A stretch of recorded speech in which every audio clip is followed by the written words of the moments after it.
কেষ্টপুর গ্রামে ধান কাটার সময় শেষ হয়েছে, আর তাই এখন মানুষের বিশ্রাম নেওয়ার সময়। রবি আর সোমনাথ কেষ্টপুর গ্রামের বাসিন্দা। ধান কাটা শেষ হওয়ার পরও তাদের এখন কিছুটা অখণ্ড অবসর চলছে। তাদের সময় যেন কিছুতেই কাটছে না। প্রতিদিন সন্ধ্যাবেলা তারা ভোলানাথের দোকানে চা খায় আর বিভিন্ন ধরনের গল্পগুজব করে সময় কাটায়। এমনটাই একটা সন্ধ্যাবেলায় তারা বসে বসে চা খাচ্ছিল আর গল্প করছিল।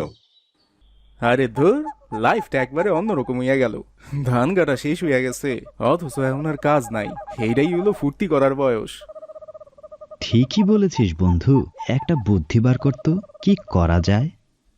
চল দূরে কোথাও বেড়ায় আসি। দূরে যাওয়া যায়, কিন্তু বাবার শরীরটা বেশ কয়েকদিন ধরে ভালো নেই। এই সময় বাইরে গেলে মা চাপকে পিঠের চামড়া তুলে নিবে। কি বলা কাকা, খালি চা বানালেই হইব? একটা বুদ্ধি দাও তো, কি করা যায় বলো তো। এমন একটা কাজ করো যেটা তোমরা ছোটবেলায় করতে আর এখন করার কোনো সময়ই পাচ্ছ না। পাইছি, চল মাছ মারতে যাই। অনেক দিন হয়ে গেল মাছ মারা হয় না। বাহ, ভালোই তো বলেছিস। ছোটবেলায় তুই আর আমি মিলে কত মাছ মারতাম, মনে আছে? চল এবার আমরা মাছ মারতে যামু। তবে কোথায় যামু জানলে তুই একবারে আটকে উঠবি। কেন, আটকে ওঠার কি আছে? তুই আর আমি মিল্লা হরিনারায়ণের বাড়ির দিঘিতে মাছ মারতে যামু। ওই দিঘির মাছের স্বাদ মুখে লাইগা থাকার মতো। একবার খাইলে জীবনও ভুলবি না। তোমার মাথা ঠিক আছে? তোমরা জানো না ওই দিঘি অভিশপ্ত। দিনের বেলাতেও কেউ ওই দিঘির কাছে যায় না, আর রাতের বেলা কি হবে সেটা তো ভগবানই জানে। আরে থাম মিয়া, ভূত প্রেত বলতে কিছু আছে নাকি আবার? আমাদের চোখের সামনে যা দেখতে পাই সেটা যেমন আছে, তেমনি চোখের সামনে যা দেখতে পাই না সেটাও আছে। এসব নিয়ে মজা করতে নেই। আহা, সত্যি বলছি ভোলা কাকা, আমরা এ ব্যাপারে কিছুই জানি না। কেন, জমিদার বাড়িতে কি হয়েছে? এসব শুনে আমার আর কোনো কাজ নেই বাপু। তারপর আবার ভয় টয় পাবে। তুমি তো আমারে হাসাইলা বোলা কাকা। আমরা পাবো ভয়? আচ্ছা তুমি ঘটনাটা বলো তো। শুনতে চাও? তাহলে শোনো, কিন্তু ভয় পেলে আবার আমাকে দোষ দিও না বাপু। নিকষ কালো অন্ধকারে ভোলা গল্প বলতে শুরু করলো। একটু পরপর রাতের পাখি ডেকে উঠছিল। দূরে শোনা যাচ্ছিল ভয়ঙ্কর জন্তুদের ডাক, কিন্তু তারা আনমনে গল্প শুনতে লাগলো। প্রায় 150 থেকে 200 বছর আগের কথা। আমাদের এই গ্রামে হরিনারায়ণ নামে এক জমিদার ছিল। তার একমাত্র মেয়ের নাম ছিল পদ্মাবতী। তোমরা যে মাছ মারার কথা বলছো, সেই দিঘিটা খনন করেছিলেনই তিনি। সেই দিঘিতে তিনি মাছ চাষ করতেন। কেউ মাছ মারতে গেলে তিনি প্রচণ্ড রেগে যেতেন। জমিদার হরিনারায়ণ এমনিতে অনেক ভালো মানুষ ছিলেন, কিন্তু কোনো এক অজানা কারণে তার মেয়ে পানিতে ডুবে আত্মহত্যা করে। এরপর থেকেই হরিনারায়ণ সেই পুকুরে মাছ চাষ করা বন্ধ করে দেয়। লোকে বলে এখনো নাকি এখানে হরিনারায়ণের আত্মা দেখা যায়। কেউ মাছ মারতে গেলেই তিনি তেড়ে আসেন। কি যে বলো তুমি ভোলা কাকা, এইসব বানানো গল্প তুমি বিশ্বাস করো নাকি? আসলে মেয়ের মারা যাওয়ার সাথে সাথে মনে হয় তার মাথাটাই খারাপ হয়ে গিয়েছিল। এই তো তোমাদের মতো বয়সের ছেলেদের এই হয়েছে যত সমস্যা। তোমরা ভূতের গল্প চাইবে, আবার বললে হাসাহাসিও করবে। এজন্যই তোমাদের গল্প শোনাতে চাই না বাপু। আহা, ভোলা কাকা রাগ কেন করতাছো? তোমার উপর তো বিশ্বাস আছেই। আমরা আজকে যাবো ওই জমিদার বাড়িতে মাছ ধরতে। খবরদার, এত বড় ভুল কিন্তু মোটেও করো না। আরে তুমি দেখোই না কি হয়। এই কথা বলে সোম আর রবি সেখান থেকে চলে গেল, আর তারা সিদ্ধান্ত নিল সে রাতেই তারা মাছ ধরতে যাবে। প্রচণ্ড শীতের একটা রাত। সোম আর রবি এগিয়ে যাচ্ছে, তাদের হাতে মাছ ধরার বড়শি। শীতে দুজনই কাঁপছিল। অমাবস্যার কারণে আকাশে কোনো চাঁদ ছিল না। মাঝে মাঝে দূরে দু একটা শিয়ালের ডাক শোনা যাচ্ছিল। দুই বন্ধু নিজেদের মধ্যেই গল্প করছিল। বন্ধু, আমার মনে হইতাছে আসলে আমাদের আশাটা উচিত হয় নাই। আরে তুই ভয় পেয়ে গেলি নাকি? খুব তো বড় গলায় ভোলা কাকাকে বলেছিলি। ঠিক ভয় না, কিন্তু আমার কেমন জানি একটা অস্বস্তি হইতাছে, মনে হইতাছে খারাপ কিছু একটা হইব। আরে ধুর, এই দিঘির মাছের স্বাদের কথা তো জানি না। আমার দাদার মুখে শুনেছিলাম এই দিঘিতে অনেক বড় বড় বোয়াল মাছ আছে। এই বোয়াল মাছ একবার খেলে তোর অন্য কোনো মাছ আর মুখের উপরেই উঠবে না। বোয়াল মাছ খাওনের জায়গায় আমাদের না খেয়ে ফেলে। আরে ওই দেখ, দিঘিটা দেখা যাচ্ছে। এরপর তারা সামনে একটি দিঘি দেখতে পেল। দিঘির জল ছিল শান্ত, কিন্তু পানির রংটি ছিল কালো কুচকুচে। কেমন একটা ঠান্ডা হাওয়া বইছিল চারদিকে। আর দেরি করা ঠিক হবে না, তুই এখনই ছিপটা বের কর। বন্ধু, দেখ ওইটা কি দেখা যায়? কে যেন দিঘির ওপারে এসে বসলো, এই একটা কালো ছায়ার মতো দেখতাছি।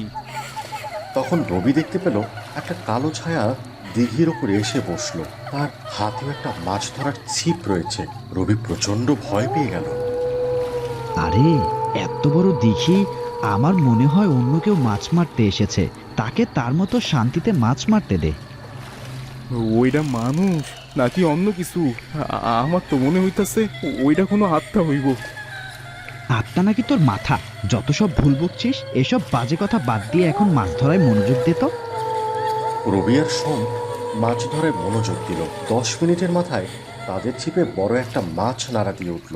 তারা দুজনে একসাথে চিৎকার দিয়ে উঠল, ধরা পড়েছে, ধরা পড়েছে। আর ঠিকই তখনই ঘটল একটা আশ্চর্যজনক ঘটনা। দিঘির ওপারে সে কালো ছায়াটাও হাত বাড়িয়ে ছিপ থেকে মাছটা খুলে নিল।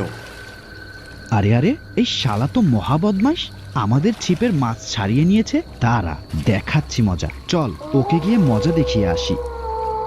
তারপর সোম প্রচণ্ড রেগে রবিকে নিয়ে সে মাছওয়ালার কাছে গেল। সে গিয়ে দেখতে পেল লোকটি মাথা নিচু করে বসে আছে। তার মুখ স্পষ্ট দেখা যাচ্ছিল না। সোম প্রচণ্ড রেগে গিয়ে তাকে বলতে লাগলো, এই তুই কে রে? তোর সাহস তো কম না, আমার ছিপের মাছ ছাড়িয়ে নিয়েছিস। দাঁড়া, তোকে দেখাচ্ছি মজা। প্রচণ্ড রেগে গিয়ে সেই লোকটিকে মারতে যাবে, আর তখনই ঘটল একটি ভয়ঙ্কর ঘটনা। চারিদিক কেমন যেন কেঁপে উঠল, মনে হচ্ছে ভূমিকম্প হচ্ছে। লোকটি মাথা তুলতেই দেখতে পেল এ আর অন্য কেউ নয়, বরং জমিদারবাবু স্বয়ং নিজে বসে আছেন। তোদের সাহস তো কম না, আমার দিঘিতে মাছ ধরতে এসে আবার আমার সাথে ছোটপাট দেখাচ্ছিস। আজকে তোদের এমন অবস্থা করব যে বাপের নাম ভুলে যাবি, হতচ্ছাড়া বদমাস ছোকরা। জমিদারবাবুকে দেখতে পেয়ে অন্য কোনো উপায় না দেখে রবি আর সোম প্রচণ্ড জোরে দৌড়াতে লাগলো। একটা সময় তারা জমিদার বাড়ির কাছে এসে থমকে দাঁড়ালো। আর তখনই তারা সেখানে একটা সুন্দরী মেয়েকে দেখতে পেল। মেয়েটি মাথায় ঘোমটা দিয়ে দাঁড়িয়েছিল। তার পরনে ছিল লাল পেরে সাদা শাড়ি, কপালে বড় লাল টিপ, আর গা ভর্তি গয়না। এই যে শুনছেন, আপনারা অমন দূরে কোথা থেকে আসছিলেন? ও দিদি, আমাদের এক গ্লাস জল খাওয়াতে পারো? তেষ্টায় গলাটা একেবারে ফেটে যাচ্ছে। আসুন আমার সঙ্গে, আপনাদের জল খাওয়ার ব্যবস্থা করছি। আমি এই রাজবাড়িতেই থাকি গো। কি কইতাছেন এইসব? এই ভাঙা রাজবাড়িতে আপনি একা থাকেন? হ্যাঁ গো হ্যাঁ, আমি একাই থাকি। এই নিন জল। তাই এবার বলুন দেখি, আপনারা কেন দৌড়ে পালাচ্ছিলেন? আর বলবেন না গো দিদি, আমরা এসেছিলাম দিঘিতে মাছ ধরতে, আর একটু আগে আমরা জমিদার বাবুর আত্মাকে দেখতে পেয়েছি।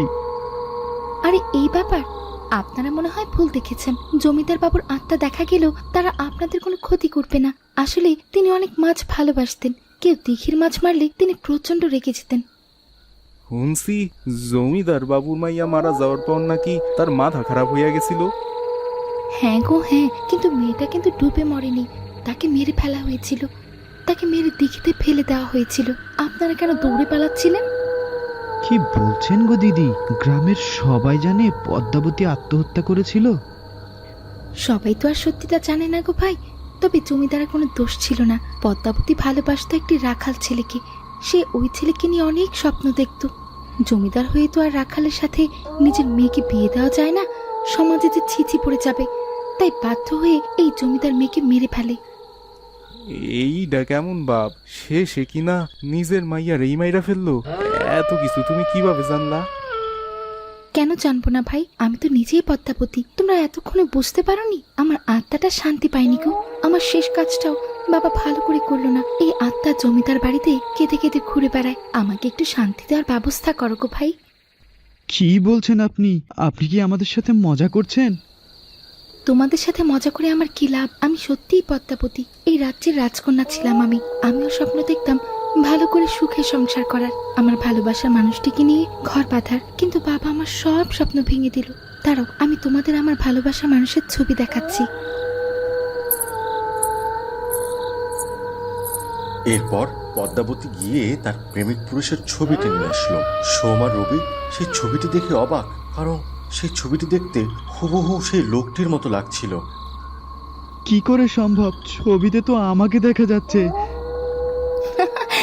ছবি দেখে অনেক ভরকে গেছো তাই না? তুমি যাকে দেখতে পাচ্ছ সে তোমারই পূর্বপুরুষ। তোমার পূর্বপুরুষই ছিল আমার ভালোবাসার মানুষটি।